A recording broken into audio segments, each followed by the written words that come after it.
Si hay preguntas, las pueden ir escribiendo en el chat. Excelente. ¿Quieren hacer también el anuncio económico de la charla? Ya que estamos Genial. en tema. Genial. Lo que yo no tenía, Eduardo, los datos.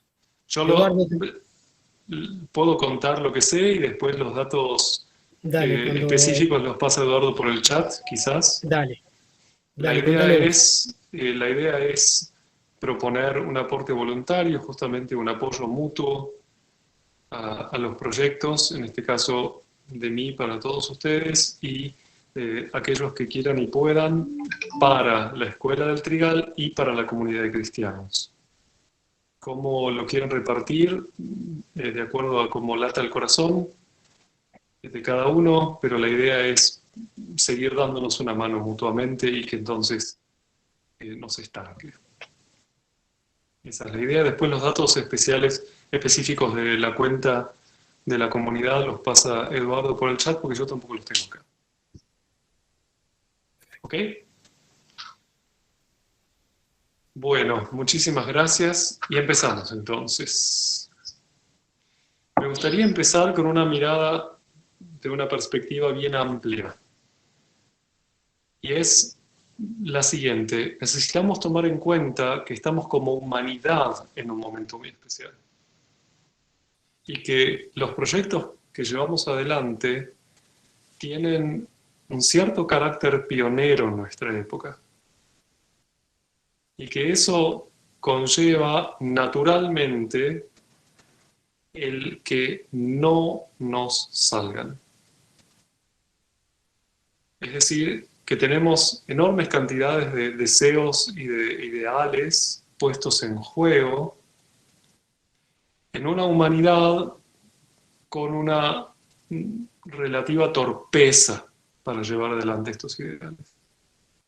Es decir, estamos comenzando un recorrido de aprendizaje hacia formas de interactuar unos con otros que puedan portar impulsos de salud, sabiendo que estamos todos socialmente enfermos.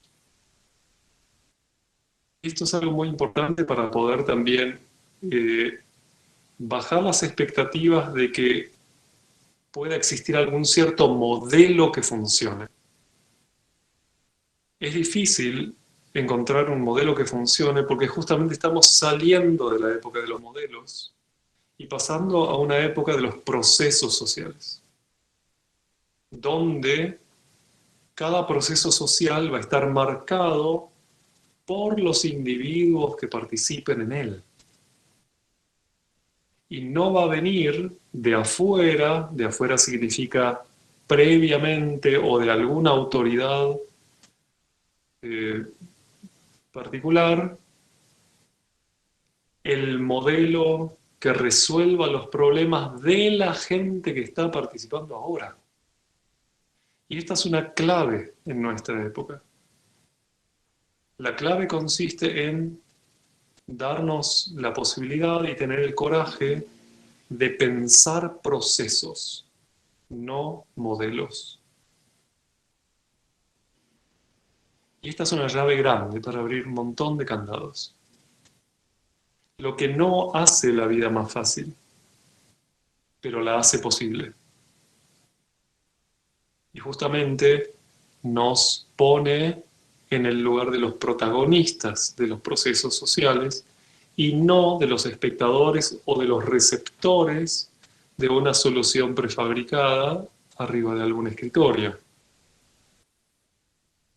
sino que nos pone rápidamente en el lugar de los creativos de estos procesos sociales y esto nos va a pedir poner en juego un montón de capacidades que estamos recién desarrollando en nuestra época.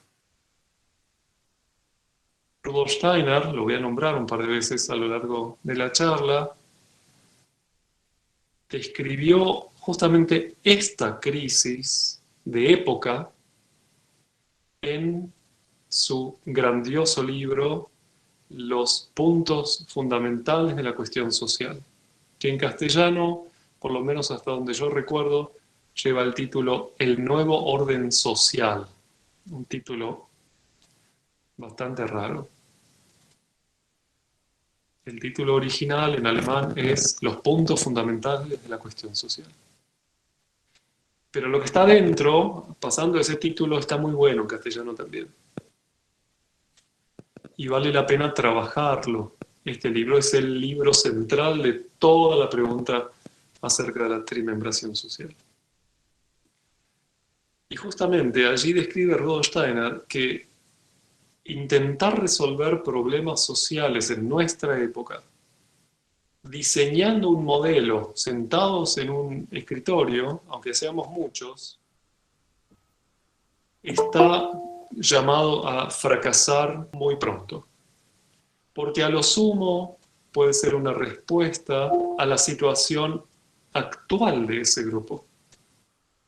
Pero en cuanto se integren otras personas y el tiempo corra y todos crezcamos en esos procesos, la situación va a haber cambiado y vamos a necesitar leerla nuevamente.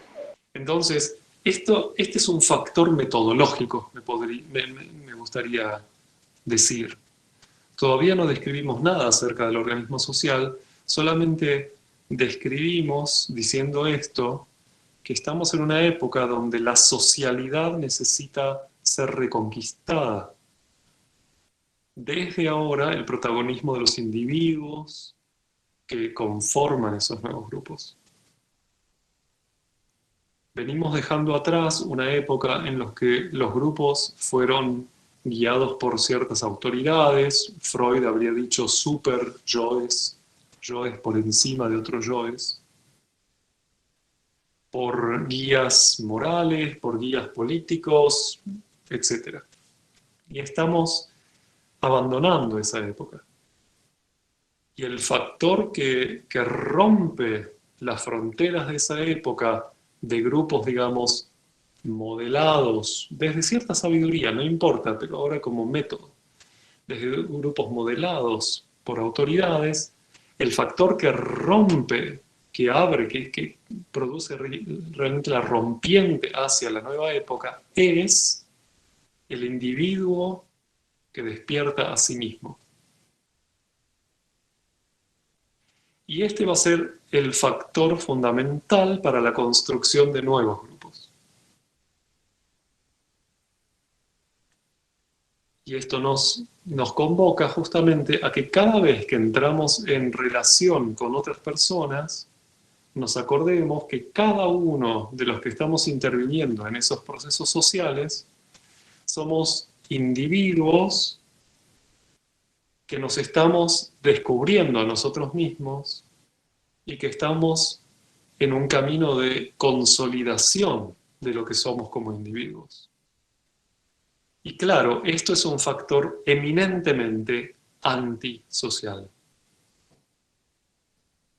La consolidación del individuo es un factor típicamente antisocial. Quizás se han encontrado con descripciones del desarrollo biográfico, del desarrollo del alma de un ser humano a lo largo de su vida, con el hecho de que un ser humano va individuándose, diciéndole no a todo lo demás. El primer gran gesto de rechazo del otro hacia un proceso de individuación es el nacimiento. El nacimiento consiste en una situación tal que el bebé le dice, salí de acá a la mamá, quiero estar solo. Y se la saca de encima, literalmente, posibilitando una revinculación nueva en un nivel superior. ¿Se entiende este ejemplo? La mamá no expulsa al niño, sino que el niño irrita el entorno materno de tal forma que la madre no tiene otra posibilidad que, digamos, dejarlo salir. Pero la iniciativa está en el niño. Y esto es muy importante, reconocerlo como arquetipo de nuestra época. Estamos naciendo como individuos. Y esto nos va a llevar justamente a sacarnos de encima a los grupos, que son los grupos madre. Pero entonces nos tornamos disponibles para revinculaciones a un nivel superior, como la madre y su hijo, etcétera, hermanos. Y esto nos va a llevar ahora, en cuanto a los grupos entre adultos, a cualidades grupales que ya no son grupos de tipo materno-paternos, sino que son grupos que son hijos de los individuos, donde los individuos que se han emancipado de los grupos de origen se reúnen entre sí para conformar grupos nuevos que todavía no existen. Y estos grupos nuevos tienen una identidad totalmente diferente a los grupos de origen, los grupos maternos, me gustaría llamarlo otra vez. Un grupo materno, por ejemplo, es un grupo idiomático. Somos todos de habla hispana. Entonces tenemos el arcángel del español como una especie de ambiente en el cual nos fuimos desarrollando. Hemos tomado sus dones que ahora tenemos eh, para poner en juego para lo que querramos hacer. Y esa es la novedad. Todo aquello que los grupos madre nos fueron dando se tornan ahora capacidades para que el individuo lleve adelante sus propios anhelos. Y ahí es donde empieza a ocurrir el fenómeno social moderno. Cuando individuos se han separado de sus grupos de origen y se encuentran en el andar solitario por la vida con otros que también lo han podido hacer y se dan cuenta que tienen intereses en común, por ejemplo, encontrar espacios saludables de crianza para sus hijos, entonces se dan cuenta que sus voluntades tienen una cierta resonancia, una cierta coherencia, y ahí ha nacido un fenómeno social nuevo. Y es justamente esa coherencia, esa resonancia entre las voluntades de individuos libres. Este es el factor que cohesiona los grupos hijos. Ya no es una cierta característica grupal previa, sino que es una búsqueda que impregna la voluntad confluyente de todos esos individuos. ¿Cómo vamos con este primer gesto? Miro porque son un montón de cajitas que ahora tienen fotos estáticas y letras. Solo algunos veo. Bien, ahí está, ahí aparecieron otra vez. Buenísimo. ¿Se entiende este gesto? Es importante darnos cuenta que estamos saliendo de una época y entrando en otra. Estamos justo en la bisagra y esto marea un poco. Pero si nos damos cuenta que estamos en una época de novedades, entonces bajamos las ansiedades y nos permitimos procesos de aprendizaje social. Es decir, podemos ablandar aspectos de la consolidación individual en pos de procesos sociales donde vamos a ser, por supuesto, modificados por los otros. Vamos a ser irritados, vamos a ser rozados, tocados, vamos a ser percibidos por otros.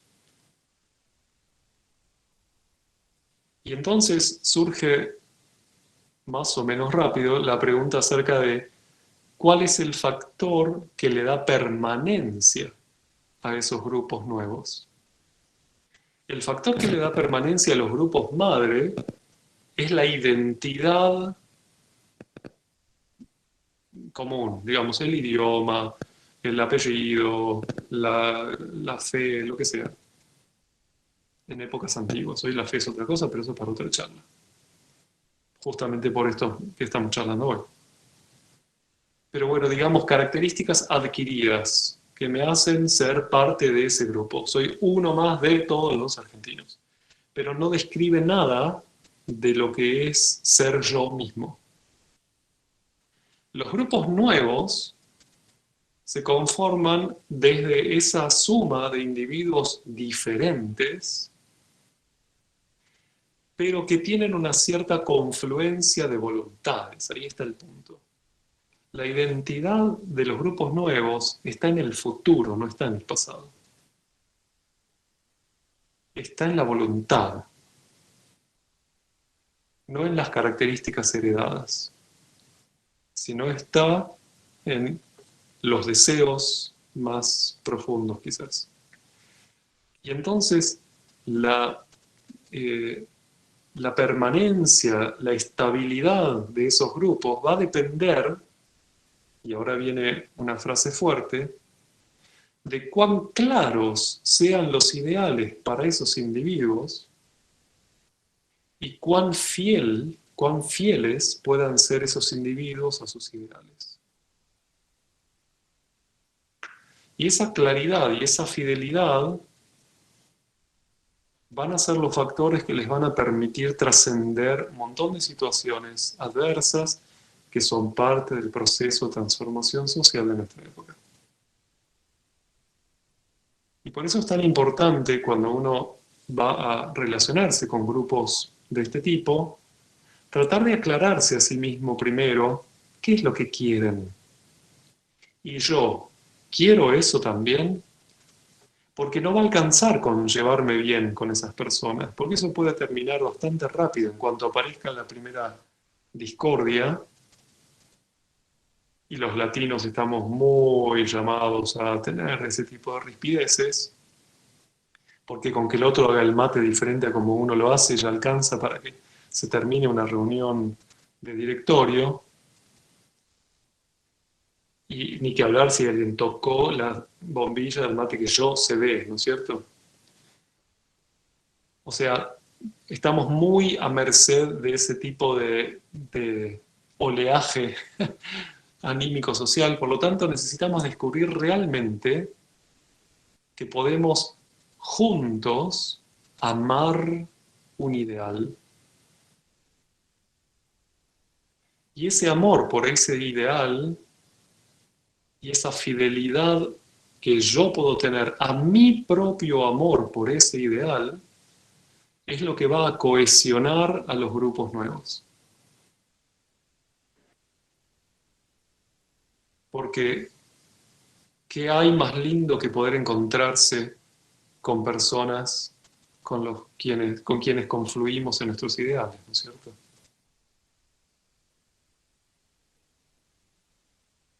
Esta es una cualidad de vínculo que es una especie de nuevo tipo de hermandad.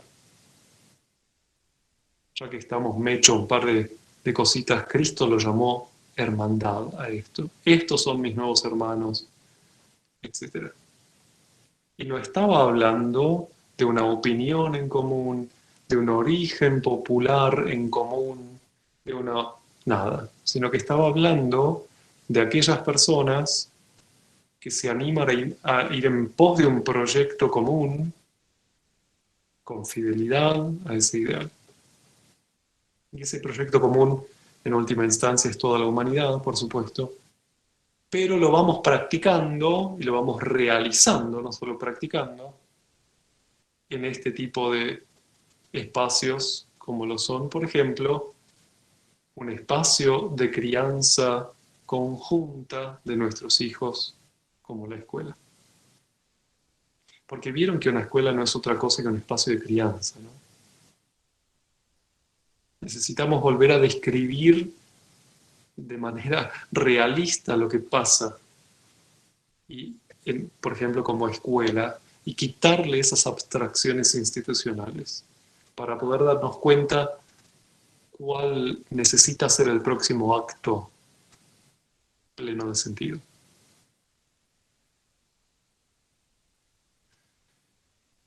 Y claro, nos vamos encontrando con personas que nos resultan interesantes para criar juntos a nuestros hijos.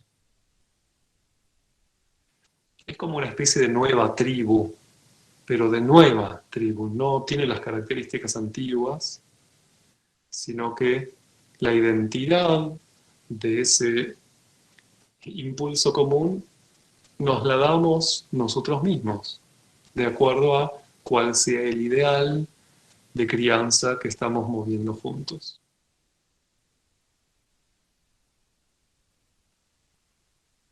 Es un espacio de crianza compartida. Y para eso hay personas de la gran sociedad a la que pertenecemos que tienen el coraje de alguna manera ir en busca de estrategias, de capacidades para poner al servicio de la comunidad social y entonces ponerse en el centro de ese proyecto, y esos son los así llamados maestros, que no son otra cosa que algunos de esos adultos que aman ese ideal. Pero entonces ahora empieza un proceso de repartición de tareas. Algunos van a ser maestros, otros van a ser padres. Puede haber algunas personas que tengan ambos roles también, por supuesto.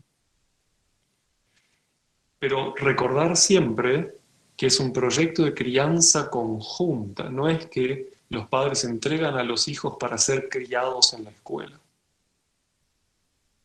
sino que en la pedagogía Waldorf, los maestros toman un lugar de coordinación de los proyectos de crianza conjunta. Y por eso Rudolf Steiner los invitó vehementemente a los maestros a trabajar mucho con los padres para poder, él decía así, comprender juntos mejor la escuela. ¿Cómo queremos criar a nuestros hijos? Y en la medida en que podamos comprender juntos el proyecto de crianza, van a confluir de manera más fluida, de manera más suave, más también sólida, las voluntades de todos. Y entonces se van a ir tomando decisiones en las que todos de alguna manera se sientan percibidos, se sientan tomados en cuenta, porque efectivamente son percibidos y tomados en cuenta. Los maestros por parte de los padres por parte de los maestros, todos al servicio de esos niños que con tanto coraje se han entregado a nuestra crianza, como hijos y como alumnos. Hay que tener coraje para eso, ¿no? Digo, si uno mira a los padres que tuvo, se pregunta, wow, ¿cómo fue que tuve ganas de que estas personas me introdujeran en la vida terrenal? Con todo lo que eso implica, de todo tipo. Y ahí vemos que están obrando sabidurías superiores en esos destinos. Y de alguna manera nos ha surgido a todos nosotros el impulso de ser conformadores, gracias a todos esos aprendizajes, no porque todo haya salido mal, pero gracias a aquellos aprendizajes, conformadores de espacios de crianza. Entonces, ahora esquematizo un poquito más esto que estuvimos describiendo. Estamos en una época en la que el individuo se despierta a sí mismo, se da cuenta, yo soy alguien independientemente de todos los demás y puedo querer por mí mismo algo. Esto es una experiencia muy maravillosa. y de también profunda soledad. Pero justamente es el momento en que uno se da cuenta que nació, que es alguien. Y luego encuentra otras personas que también son alguienes. Y es muy bueno nunca olvidarse de eso.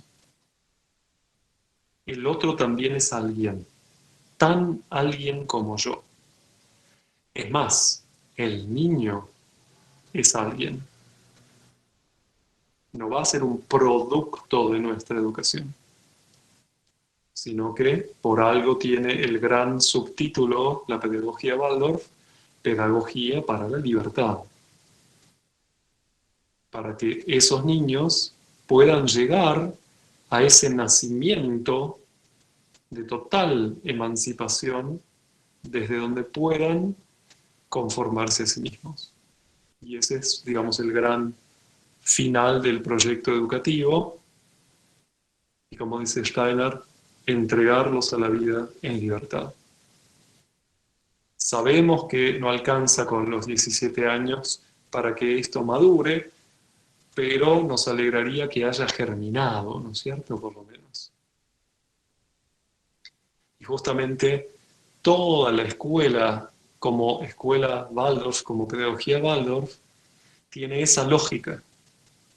Termina en el momento en que germina la moralidad individual del joven, con la maravillosa crisis de los 17 años, más o menos ahí alrededor. Ese es el final de la secundaria.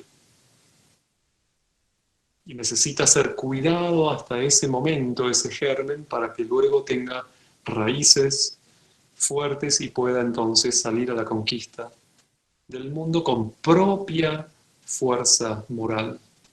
En eso consiste todo el arco escolar. Y si leemos todo el arco escolar desde esa perspectiva, vamos a poder ir tomando decisiones, eh, decisiones concretas que sirvan efectivamente a ese proceso de crianza. Pero para esto, vieron, hay que darle vueltas a estos temas. No es que salga así nomás, porque recién estamos descubriéndolos. Entonces, decía, el individuo se descubre a sí mismo, descubre que hay otros yoes, y entonces descubre que tiene la posibilidad y la efectiva capacidad de realizar acuerdos con esos otros yoes. Realizar un acuerdo es estar de acuerdo, o sea, encontrar ese contenido de la voluntad del otro y propia que confluyen, que son el mismo. Y claro, una manifestación cultural de este fenómeno es un contrato, un pacto. Todos firmamos el mismo contrato. ¿Por qué? Porque es el contenido de la voluntad de cada uno de nosotros, el contenido común de la voluntad de todos los yoes libres intervinientes. Pero ahora uno se pregunta, ¿qué dice ahí adentro? ¿Cuál es el contenido efectivamente de mi voluntad? Todo lo que va a estar descrito ahí adentro es la tercera esfera. Hasta ahora hemos descrito dos. La esfera del individuo que se descubre a sí mismo, después le pongo nombre, bueno, ya le pongo nombre, es la esfera espiritual cultural, y el fenómeno básico de la esfera del derecho, la esfera legal, que es la capacidad de realizar acuerdos con otros. La tercera esfera es la que va a darle contenido concreto al acuerdo y donde va a estar, por ejemplo, la descripción acerca de que uno de nosotros va a ser maestro, otro va a ser padre. Ese es el contenido. Yo, como padre, quiero que vos seas el maestro de mi hijo. Y vos, como maestro, querés ser el maestro de mi hijo y querés que yo sea el padre de ese tu alumno.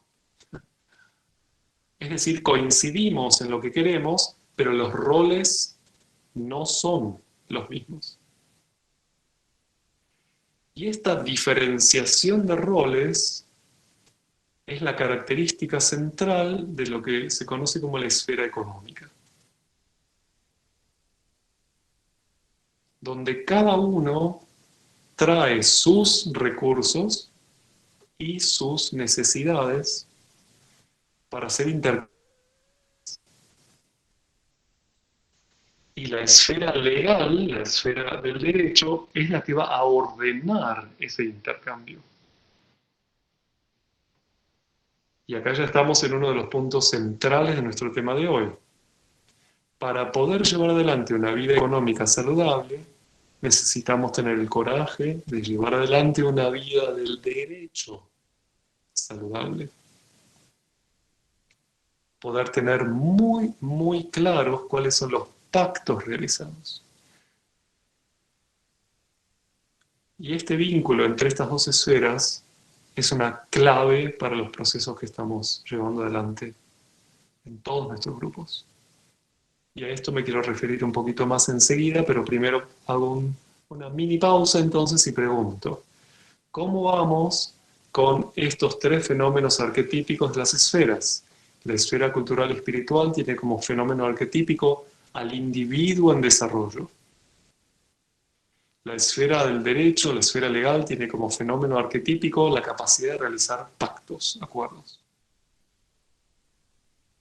Y la esfera económica tiene como fenómeno arquetípico el intercambio de recursos y necesidades. ¿Cómo vamos? ¿Sí? ¿Se entiende? Es relativamente asequible. Traducido así, lo que dice en el librito de Rudolf Steiner se entiende, ¿no? Bueno, dice eso más o menos. Y mucho más, ¿no? Pero ahora un destilado, digamos. Muy bien. Entonces, seguimos. En la esfera cultural espiritual, el individuo es único y está solo, por supuesto en compañía de otros, pero como fenómeno esencial de esa dinámica del organismo social, el eje es el desarrollo de sí mismo, de sus capacidades, de sus posibilidades. Tornarse un individuo más sano y saludable y desarrollado y capaz y todo eso. La esfera, en la esfera entonces cultural y espiritual, cada ser humano es único, no hay dos iguales. Entonces, repito, en la esfera cultural y espiritual, el individuo es único, no hay dos iguales. La igualdad no tiene nada que hacer en la esfera cultural espiritual porque si no, lo que queríamos es estandarizar al ser humano. Cuando estos tres ideales del organismo social se intentan de alguna manera promoverse en la esfera equivocada, enferman el proceso social. Por ejemplo, la igualdad en la esfera cultural espiritual, en lugar de promover al individuo, lo estandariza y lo moldea, lo sobreadapta, lo torna utilitario. Todos usamos las mismas herramientas, por ejemplo, esto que está pasando hoy con esta cosa, pero vemos cómo hacemos para domarla. Y justamente estamos en una época donde el gran tema de la diversidad, que también puede ir a parar a la esfera equivocada, después podemos hablar de eso también, la diversidad de la esfera equivocada enferma también. La diversidad, es decir, la unicidad, el ser un unicum en la humanidad, se corresponde esencialmente con los fenómenos de la esfera cultural y espiritual, es decir, donde el individuo se desarrolla en sus plenas capacidades. Y como cada uno de nosotros es un yo con una historia diferente. Entonces allí va a posibilitarse el camino hacia la libertad, que es en cada uno de nosotros diferente. Y esto es un gran desafío para los maestros, y ni que hablar para los padres también, pero para los maestros que necesitan poder acompañar hacia la propia libertad del niño en el futuro a personas que son diferentes y que encima son desconocidos. Son desconocidos para los padres, imagínense para los maestros. No sabemos quién es Juancito. ¿Qué historia tiene? Miren si es Rudolf Steiner de vuelta que apareció. O qué sé yo quién. No sabemos quiénes son. Estamos criando al ser humano. Está bien, se parece un poco a los progenitores biológicos, pero eso es un detalle. Por eso nos animamos a una crianza conjunta. Porque nos damos cuenta que en realidad no alcanza con que la familia le ofrezca todo lo que tiene, sino que necesitamos ampliar ese espectro para que se desarrolle aquello que es propio de cada uno de ellos, de esos niños, y por supuesto de cada uno de nosotros. En la esfera legal, la esfera del derecho, el fenómeno básico consiste en que nos reconozcamos mutuamente como yoes capaces de tomar una decisión. Si yo dudo de la capacidad de tomar una decisión de otra persona, no voy a pactar con ella. Tengo que estar bastante loco para firmar un contrato con una persona en quien no puedo confiar. ¿No les parece? Y justamente cuando una persona es tan libre que puede tomar una decisión y ser fiel a ella, en eso consiste la realización de la libertad, y yo me doy cuenta de eso, recién allí se torna confiable para mí.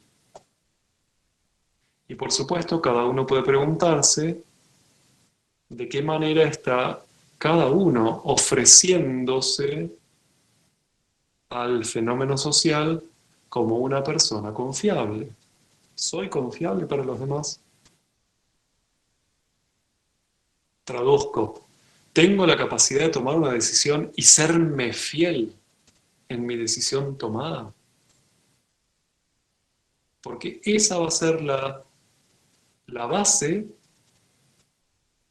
para el fenómeno social que no necesite mecanismos de control. Es decir, para la total confianza que tanto anhelamos y que suponemos poseer, pero todavía no nos sale, esa gran confianza que hace que yo no necesite estar mirando a ver si el otro cumplió con su palabra. Yo me tengo que preguntar por qué pacté con alguien de quien dudo que va a cumplir su palabra, ¿no es cierto? ¿Cómo se me ocurrió semejante locura? Ahí tengo que dudar de mi capacidad de esclarecerme en los procesos de realizar pactos. Pero es interesante, cuanto más cuidadosamente se realizan esos procesos legales, no le tengamos miedo, por favor, a los procesos legales, son la clave para la salud de los procesos sociales modernos, porque surgen de la libertad. Realicemos procesos legales explícitos, claros, escritos, sin miedo. Ahí está todo lo que es mi voluntad. Y si no, no firmo. ¿Por qué tendría que firmar si no lo quiero? Y entonces trasladamos, por supuesto, el problema, entre comillas, a la conformación del contenido de ese pacto. ¿Cómo nos damos cuenta qué es lo que queremos juntos? Quizás podemos en algún momento, si quieren, digo porque no va a dar el tiempo, reencontrarnos para describir justamente una cierta dinámica posible para ese proceso de conformación de pactos. O sea, mirar con lupa ese proceso. Y hay un montón de desarrollo en este tema de tanta gente que está buscando justamente poder hacerlo. Podemos darnos una mano mutuamente también en ese sentido. La descripción de procesos típicos de conformación de pactos en grupos de este tipo. Cuando quieran lo podemos hacer. Entonces seguimos. Cuando podemos llevar adelante un pacto, nos damos cuenta que yo soy un yo capaz de tomar decisiones, serme fiel, y el otro también. ¿Saben qué pasó? Nos dimos cuenta que somos iguales. En eso consiste la realidad de la igualdad en la esfera del derecho. No es un mandato, tenemos que ser iguales. Ya somos iguales cuando nos descubrimos que tenemos el mismo rango para poder tomar una decisión juntos. Yo reconozco tu yoidad libre, confiable, y vos la reconoces en mí. Esto nos convierte en iguales. Y por eso van a estar las dos firmas al pie del mismo texto, porque nuestra voluntad es la misma. En tanto, ese pacto, ¿sí? No estamos hablando de todo. Estamos hablando de aquello que queremos realizar juntos. No es todo, porque todo tiene que ver con la esfera del individuo. Ahora estamos hablando del grupo mínimo. Ese pacto es la identidad de ese grupo. Cuando alguien pregunte, ¿y ustedes quiénes son? Somos los que queremos esto. Esa es la identidad de los grupos hijo. Es decir, repito, el contenido que expresa nuestra voluntad común. El pacto. Y la tercera esfera es la que va a realizar efectivamente el pacto. Es donde realmente vamos a transformar el mundo desde el trabajo de cada uno, que va a estar descrito en el pacto mismo. Yo voy a ser maestro, vos vas a ser papá o lo que sea. Y cada uno va a poner a disposición sus capacidades particulares y sus necesidades particulares. Por eso, en cuanto a la esfera económica, no somos ni únicos ni iguales. Somos diferentes.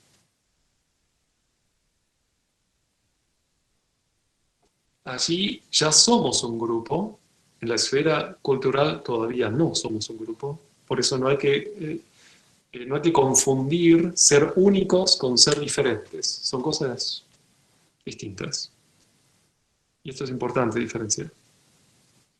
En la esfera económica ya somos un grupo, ya interactuamos. Y cada uno pone a disposición diferentes recursos y necesidades.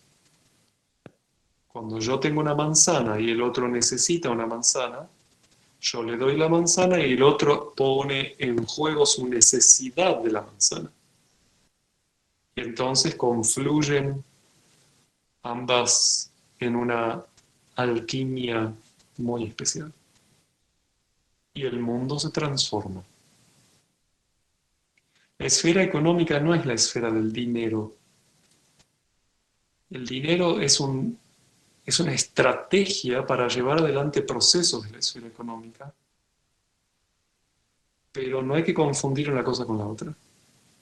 De hecho, intercambiamos recursos y necesidades sin dinero la mayor parte del tiempo.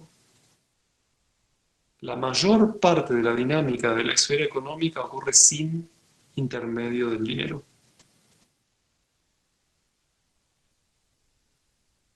Por ejemplo, ¿podés llevar vos a mi hijo hoy que yo no puedo? Yo lo llevo los martes o lo llevo los lunes. Yo tengo el recurso del auto los lunes, vos lo tenés los martes, etcétera. Hay un montón, es un tejido multilateral riquísimo la esfera económica y necesitamos despertar a ese tejido multilateral para poder entonces desarrollarlo más saludablemente, justamente. Una parte de las estrategias para llevar adelante intercambios es el haber generado un intermediario neutro que es el dinero.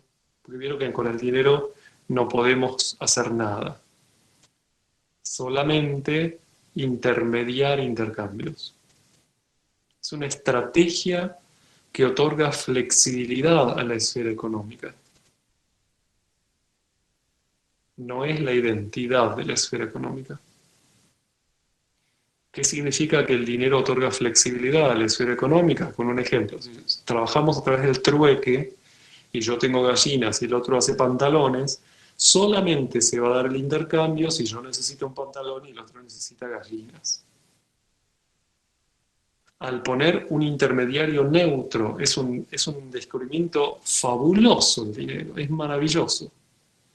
Al poner un intermediario neutro a través de un pacto, es un símbolo el dinero, a través de un pacto entre todos, lo que hacemos es permitir que yo reciba el pantalón sin que el otro necesite gallinas.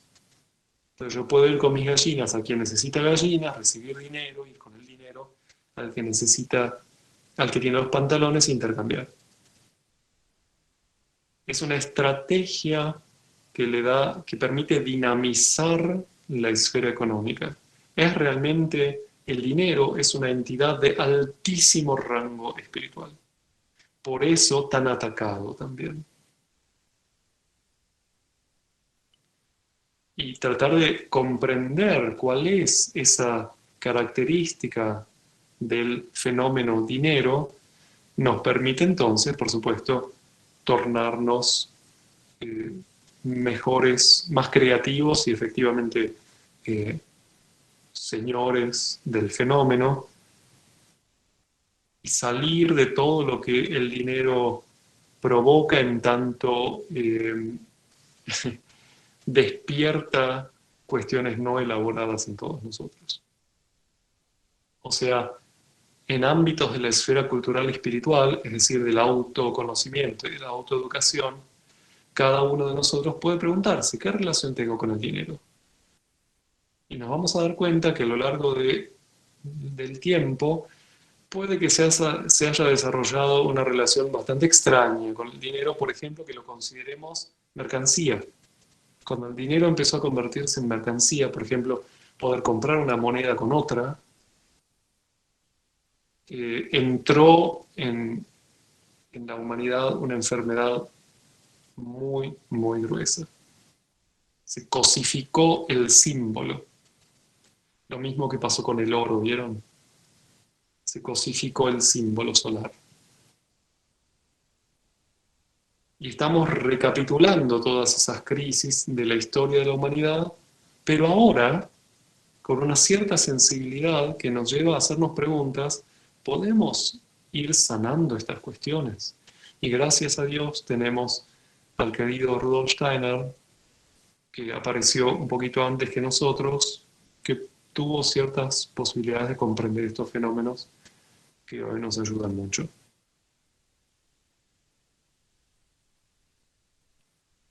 Pausa. Me interesa ahora tantear en las miradas cómo les va con estas cuestiones de la esfera económica, sobre todo. ¿Son concebibles? ¿Es entendible lo que estoy diciendo? ¿Estoy hablando cualquier cosa? ¿Se entiende? Bien.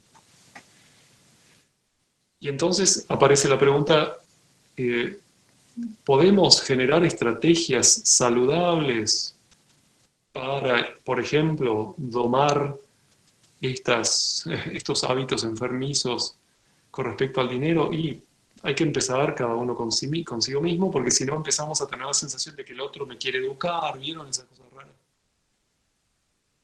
La gente de la comisión económica de la escuela me dice cómo tengo que vivir con la plata.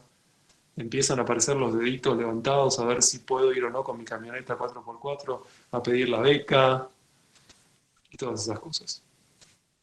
Digo, estamos todos en la misma sopa, o sea, necesitamos como asumir que somos un gran grupo de autoayuda en este sentido y darnos una mano. Y necesitamos realmente asumir que estamos enfermos con respecto a estos temas. Y no autocompadecernos. Bueno, pero a mí, yo, qué pobrecito, me rompo todo el día para ganar 3 pesos y el otro lo heredó, no sé qué. Salir de eso. Y darnos la posibilidad a cada uno de mirar la propia situación y de esa sensibilidad y de esa autonomía van a surgir los impulsos sanadores. No van a poder surgir de cómo el otro me quiere educar. Y esto es algo que es difícil porque enseguida nos sentimos irritados. Pero si justamente de repente vemos alguna situación que nos resulta inconcebible, ¿cómo puede ser, no, que el otro haga esto? Una posible interesante estrategia es invitarlo a tomar un mate a ese otro y preguntarle, che, hola, ¿quién sos? ¿Cómo te va? A ver si quizás nos damos cuenta de qué es lo que está pasando allí y hasta por ahí nos resulta en algún caso lógico o no, no importa, pero darnos la posibilidad de que los vínculos no se estanquen a través de un juicio moralino sobre la vida del otro. Recordemos, en la esfera económica somos diferentes, como los hermanos son diferentes. Por eso allí aparece, describiendo la dinámica de la esfera económica, el fenómeno de la hermandad, donde compartimos los recursos y necesidades que tenemos entre todos. Y me interesa describir la dinámica de la esfera económica con una palabra que también usó justamente Rudolf Steiner para promover los procesos de la esfera económica, y es lo que él llamaba el fenómeno de la asociatividad. En la esfera económica, como hermanos diferentes que somos, nos podemos asociar para llevar adelante impulsos. Y justamente la asociatividad es una especie no me sale ahora, pero de flor madura de todo ese proceso del despertar de la libertad del individuo, de la capacidad de realizar pactos y entonces asociarnos para que ocurran esos eventos. El verbo asociarse, como verbo realmente social, es algo a descubrir, a redescubrir. En algún momento se describió como la cooperatividad, aparecieron las cooperativas, las asociaciones, justamente. Y por ahí podemos rescatar esta descripción y tratar de ubicar dónde somos socios y con quién. O sea, dónde ocurre intercambio de recursos y necesidades con diferentes ámbitos. Cada uno puede hacer esto, yo lo llamo el mapa de pactos, cuando hacemos estudios así con grupos, intentamos descubrir, por ejemplo, en un grupo de docentes de una escuela, ¿cuál es el mapa de acuerdos? Entonces agarramos un papel, cada uno agarra un papel, pone un puntito en el centro con su nombre y empieza a tirar flechitas hacia otros nombres con quienes tiene acuerdos vigentes. Y en cada una de esas flechitas pone alguna palabra que describa ese acuerdo. Y nos vamos a dar cuenta que hay un montón. Con la otra mamá, con la que yo hago el pool para llevar a los niños, con la maestra, por ejemplo, por supuesto, con, qué sé yo, etcétera. Cada uno puede realizar su mapa de acuerdos y ver entonces dónde hay acuerdos de tipo asociativo, donde estamos llevando adelante juntos procesos donde cada uno tiene un rol diferente. Y es muy interesante despertar a esa red de acuerdos que en última instancia es la comunidad que estamos conformando.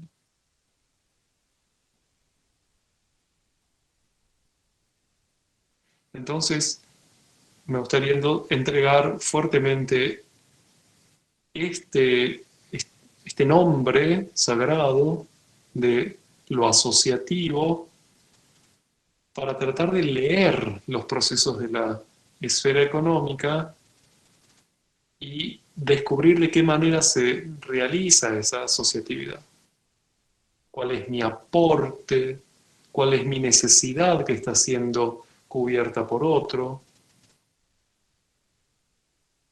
Y poder entonces darle nombres realistas a las cosas y no solamente llamar aporte a la cantidad de dinero que realiza una familia.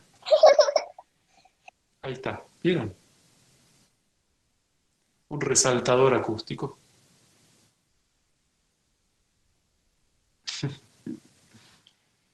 Bueno, hemos tenido una especie de arco hasta acá. Me gustaría decir todavía una cosa, pero quiero preguntar cómo va.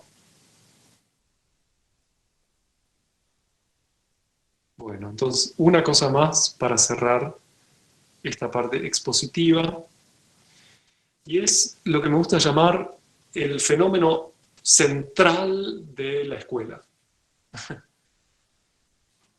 Y es lo que yo en mi corazón llamo el abrazo Waldorf, como para ponerle un título marketinero y que la gente venga a las charlas. El abrazo Waldorf. ¿En qué consiste el abrazo Waldorf? Consiste en la siguiente situación. Nace un niño en una familia, esa familia busca una crianza conjunta con otros, encuentra que hay un montón de personas que también lo están haciendo, se gesta el fenómeno escuela y aparecen estas otras personas tan particulares que son los maestros. Y entonces va a pasar lo siguiente. Cuando el niño se despierte en casa, si yo soy el papá, nos vamos a preparar para ese maravilloso encuentro que va a tener el niño con sus amigos, compañeros de destino, en su crianza y con su maestro.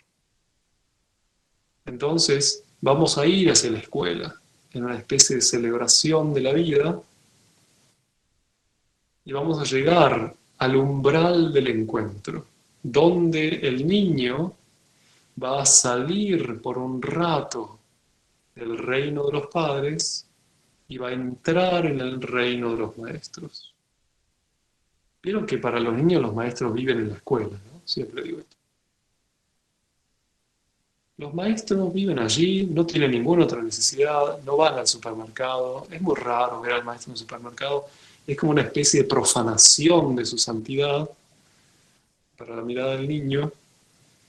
Y entonces llegamos al umbral de ese santuario y aparece desde adentro ese iniciado sacerdotal, regio, que va a recibir con profundo amor humanitario a este niño para ser acompañado durante un rato del día, mientras los padres realizan otra tarea al servicio de toda la comunidad. No es que se van a tirar al sofá o no sé qué, sino que es una repartición de tareas a gran escala en la comunidad a la que pertenecemos, social. El otro es el panadero, bueno, alguien va a hacer el pan y mientras los maestros están con los niños.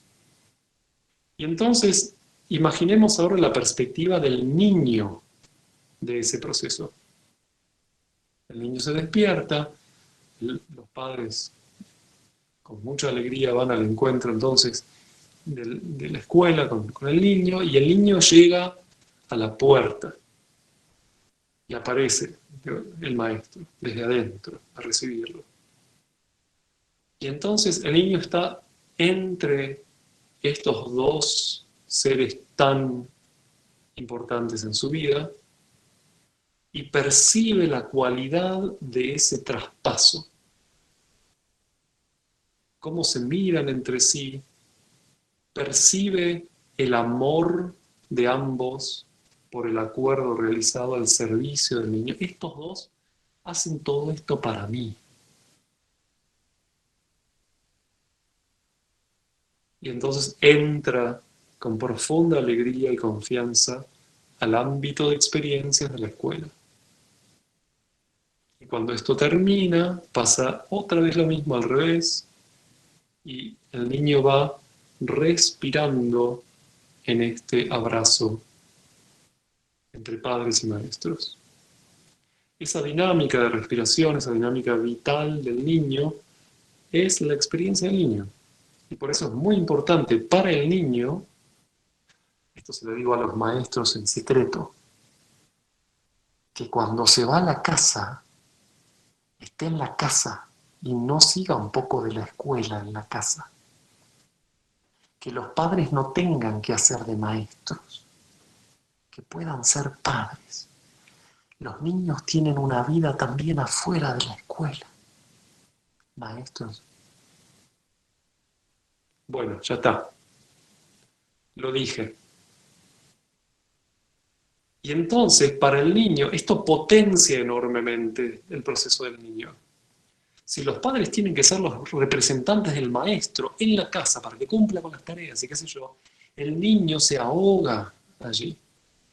Tiene que poder respirar entre los dos reinos. Steiner ya se los dijo a los maestros en aquel momento. Cuando el niño sale de la escuela, ustedes se olvidan del niño.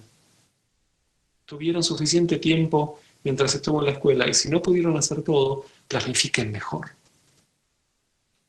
Bueno, esto quería terminar diciendo, este fenómeno que está en el centro de todos nuestros esfuerzos. Y es tan importante esa vivencia del niño. Y preguntémonos qué le pasa al niño si hay desconfianza mutua entre esos dos. Por eso la recomendación enfática de Rudolf Steiner a los maestros: trabajen con los padres para poder entenderse mutuamente, para que los niños puedan abrirse a ese proceso de crianza.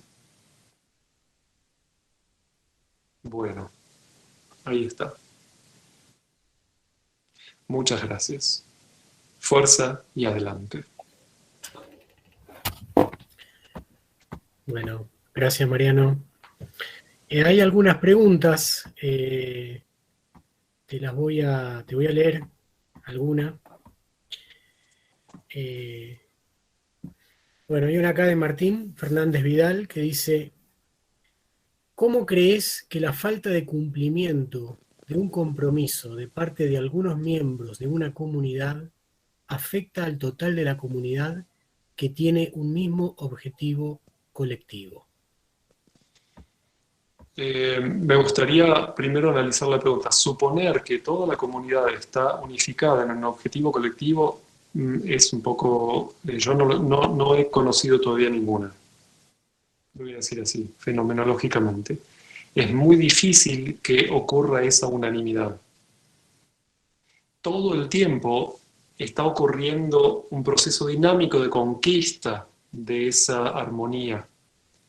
Y por eso necesitamos siempre de nuevo explicitar los pactos, trabajar sobre ellos, aprender a entenderlos, porque cada vez que no podemos ser fieles a ellos, ocurre una herida en ese cuerpo social. Y se puede infectar también. lo conocemos, ¿sí? Las habladurías de pasillo, todo lo que hace a nuestra poca autoeducación va a ir infectando esas heridas. Entonces las dos cosas, darnos cuenta que no tenemos esa unanimidad a ese grado. Y lo otro, darnos cuenta que no buscar la armonía produce heridas. Ambas cosas son importantes. No caer en la suposición de que está todo bien, todos nosotros lo hacemos bien y ese no, y no caer tampoco en la impotencia de no intentarlo, sino realmente promover, para empezar, el proceso autoeducativo, donde están ocurriendo heridas por mi intervención, qué necesito yo, dónde necesito yo crecer en la comprensión del proceso pedagógico de la pedagogía Waldorf, etcétera, etcétera, etcétera. Dónde necesito crecer en la conformación de confianza con mis maestros. Cuando los maestros empiezan a exigir o a pedir confianza, significa que se perdió, ¿vieron? Por eso es importante crecer en eso. Y es un trabajo permanente. Y es un trabajo maravilloso. Bien. Bueno, la misma persona pregunta si podés ampliar un poco la mirada sobre que el dinero es una entidad de altísimo rango espiritual. Sí, puedo, en este momento, dadas las condiciones del tiempo y así, me gustaría agregar una cosa a lo que dije antes. Antes describimos esta posibilidad que tiene la aparición de un símbolo intermediario, esos papelitos con colores, de flexibilizar los intercambios, de dinamizar los intercambios. Cuando podemos intervenir con dinero, lo que estamos haciendo, y ahora traduzco lo mismo con otras palabras, lo que estamos haciendo es otorgándole a cada individuo la posibilidad de decidir en libertad qué quiere obtener con ese dinero. Si yo le doy por ejemplo, si hago un trueque, pantalones por gallinas, y el otro no necesita las gallinas, pero las recibe porque entrega los pantalones, tiene que andar por el mundo viendo quién necesita una gallina para poder hacer un nuevo intercambio. ¿Se entiende? Es decir, queda restringida la dinámica de los intercambios, se entorpece. La aparición del dinero es una estrategia para la realización de la libertad. Y a esto llamo yo altísimo rango espiritual. Y por eso es muy importante en una pedagogía para la libertad poder aprender juntos a trabajar saludablemente con el dinero. ¿Sirve esta pequeña ampliación?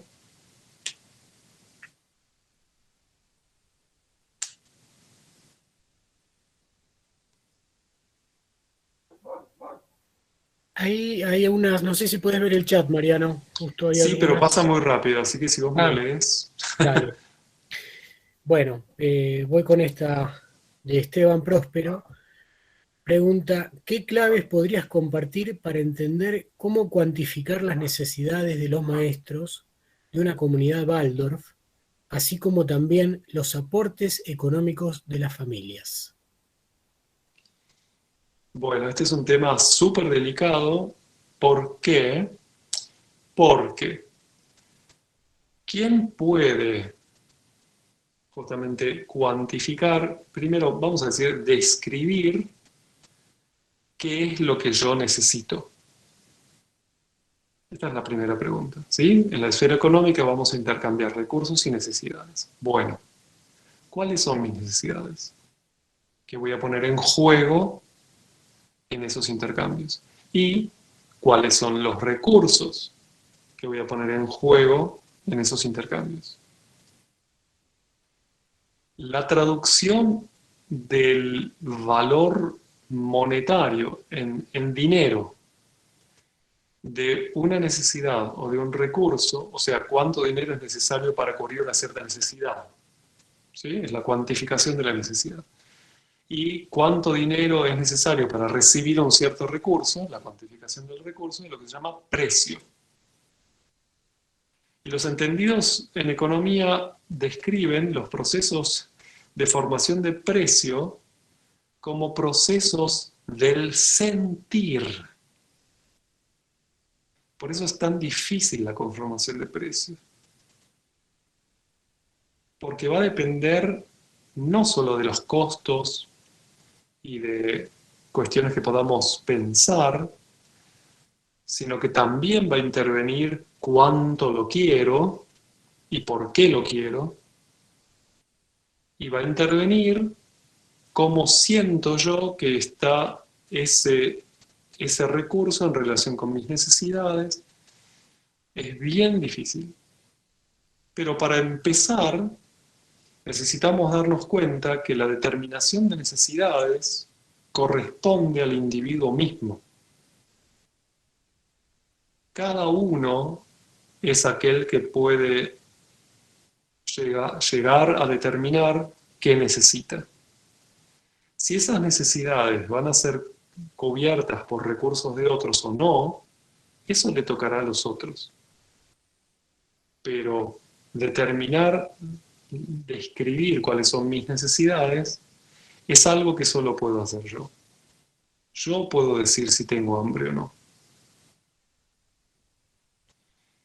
Intentar fijar o estandarizar la descripción de necesidades se traduce moralmente como una desconfianza en el otro. Que el otro se quiere aprovechar de mí y qué sé yo. Ay, ¿por qué vos necesitas un iPad y yo puedo con una tablet barata de China? ¿Por qué? Vos sí y yo no. Carlos, se encendió tu micrófono.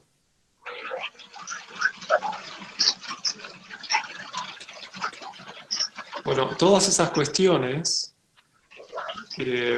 van ensuciando la confianza mutua. Pero cuando una persona se acerca a una comunidad con ideales, cuando mira lo que está descrito en el contrato que va a firmar, si es que lo va a firmar, o sea, la descripción de la voluntad de ese grupo, ahí adentro está también cada uno de nosotros mira sus necesidades y las evalúa con respecto también a las posibilidades del grupo. Por ejemplo, un maestro puede preguntarse si la comunidad escolar tiene que cubrir todas sus necesidades o solamente una parte de ellas. Y la comunidad escolar va a decir, mira, nosotros podemos ofrecer esto. ¿Estás de acuerdo? Es otra vez una conformación de pacto. Pero es importante otra vez no mezclar las esferas. La determinación de las necesidades es un proyecto de conciencia del individuo sobre sí mismo. La descripción de los recursos que pueden ser puestos en movimiento para cubrir, por ejemplo, las necesidades de un maestro, es potestad de los otros, porque son los que tienen los recursos. Y cuando se evalúe si recursos y necesidades se equilibran, va a ocurrir entonces el intercambio. Hay otras cuestiones a tener en cuenta, por ejemplo, cuál es el rol que cumplen los maestros en una escuela y cuál es el rol que cumplen los padres en una escuela con respecto a la toma de decisiones, de lo que incumbe a la escuela. Y sobre esto hay que poder charlar también. ¿Cuál es el rol de los grupos económicos donde intervienen padres y maestros juntos? Etcétera, etcétera, etcétera. Y no es sencillo, y va a depender mucho cómo se lleven adelante estos procesos de la calidad social que se mueva en cada grupo de personas, de la confiabilidad mutua, etc. Hay muy diferentes estrategias de acuerdo a diferentes grupos, de acuerdo a momentos de los grupos. Bueno, alguien pregunta acerca de un director de una escuela, si hay, por ejemplo, repartición de roles dentro del grupo de maestros, qué tipo de roles son, etc. Sí, es complejo y se va a ir diversificando en los diferentes grupos que se formen. Y otro dato más, como las escuelas están integradas a un marco legal más grande, que es el provincial o el estatal, va a haber que manejar dos sistemas legales en paralelo, en simultáneo. Uno, la conformación de pactos hacia adentro. Dos, la conformación de pactos de la institución con el entorno. Y esto es uno de las exigencias eh, más grandes para los grupos coordinadores en las escuelas.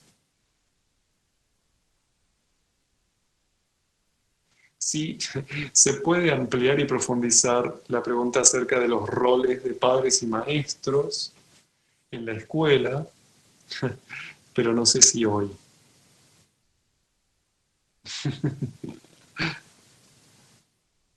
Porque necesitaríamos un rato para eso.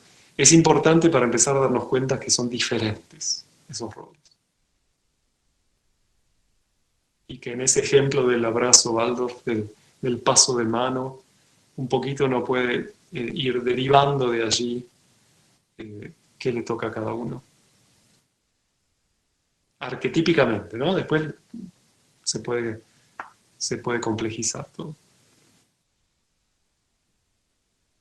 Si yo soy maestro de la escuela, pero estoy en el aula, en la reunión de padres donde estoy como papá, no soy maestro en ese momento, soy papá. O sea, esto requiere de ejercicios de autoconciencia grandes. Bueno, bienvenidos a la modernidad, ¿no es cierto? Grupos nuevos. Bueno, ya creo que vamos cerrando. Ahí volví a pasar los CBU de la comunidad de cristianos y de la Escuela del Trigal para que lo sienta, hacer alguna donación. Había algunas preguntas más. A ver, mis compañeros, si alguno me ayuda, elige alguna porque me parece que no va a haber tiempo para todas, algunas de las que no se explayó Mariano.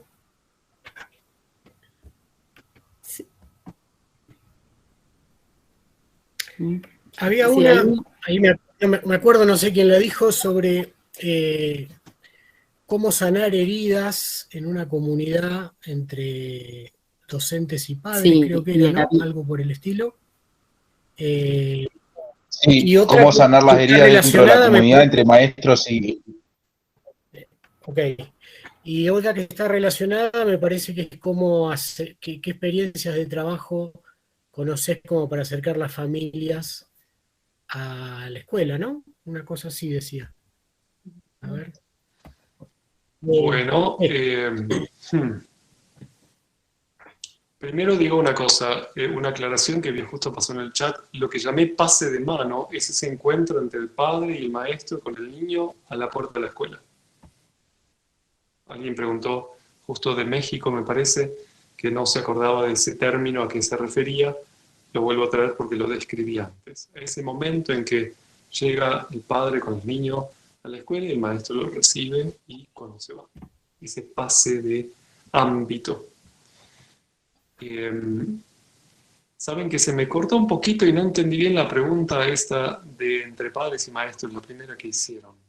¿La podría repetir? sí, ¿cómo sanar heridas en una comunidad Ah, cuando están entre padres y maestros? y otra era, que yo la veo relacionada, cómo acercar a las familias, Ujú. digamos, a la escuela.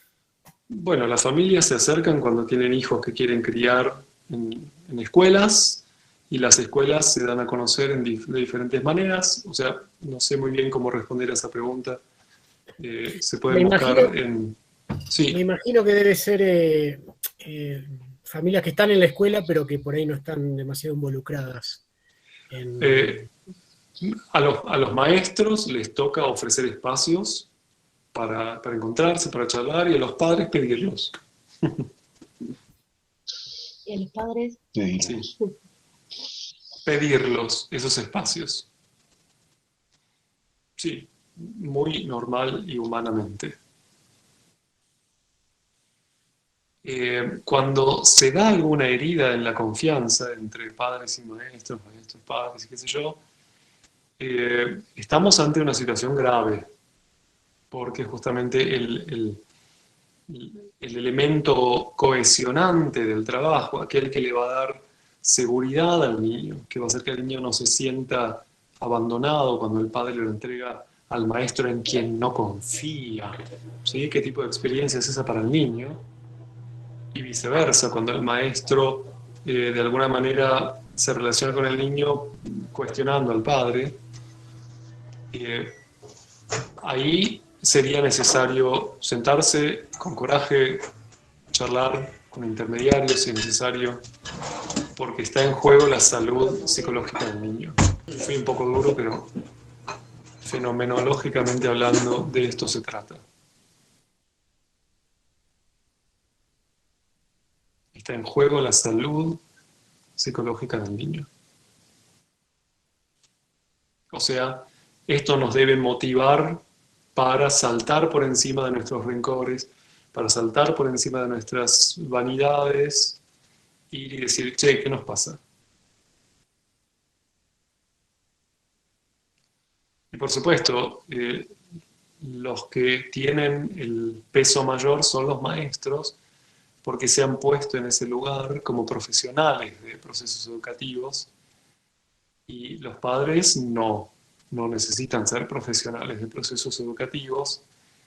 Entonces, en cierto sentido, les cabe a los maestros eh, tornarse más vulnerables, poder ofrecerse para resolver estos problemas. Y esto vuelve a poner al grupo de maestros, le vuelve sí, a pedir a los grupos de maestros que desarrollen estas cualidades de promoción de procesos sociales y si no, que se dediquen a otra cosa, ¿no es cierto? Hay muchas cosas para hacer en la vida.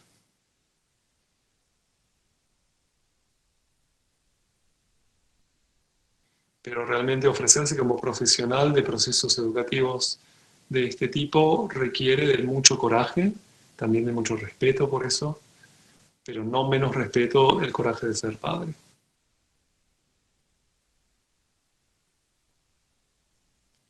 Necesitamos reconocernos mutuamente los esfuerzos siendo los torpes seres humanos que somos.